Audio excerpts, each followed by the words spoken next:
I ended up telling Mary, and both of us had kind of like a light bulb moment, like this, that's That's it. But then the question then becomes like, why do we end up naming it Fidelis Terra? So, quick rewind: when we were up in Connecticut, we lived on a tiny little house. We had four acres, had some goats, chickens, and that stuff, and it was in the woods. There's a little brook, and so we are like, oh, Timberbrook, that would be a really cool little like homestead name. And so obviously we moved here, and we're like, okay, Timberbrook Homestead. And then the joke was when we moved here, Timberbrook Homestead, because it was logged a couple years before we bought it. So there's actually no timber, there's no woods at all, and it's also like bone dry, so there's no brook.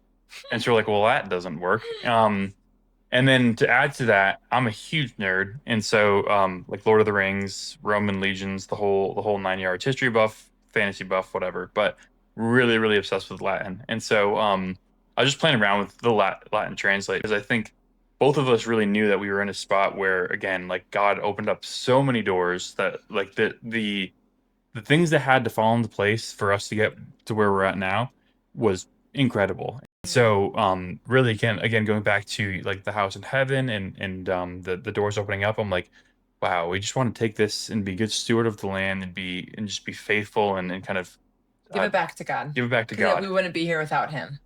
And so with that, was playing around Fidelis, which is faithful, and then kind of playing with different things of earth. And Terra is earth, can be translated as dirt or land. And so played around with a lot of different combinations and stuff, and not even thinking of it. But then I kind of settled on this Fidelis Terra, and I just thought it was kind of cool. I ended up telling Mary, and both of us had kind of like a light bulb moment, like this, that's That's it. it. That's the name. All right, so that's how I really came up with the name.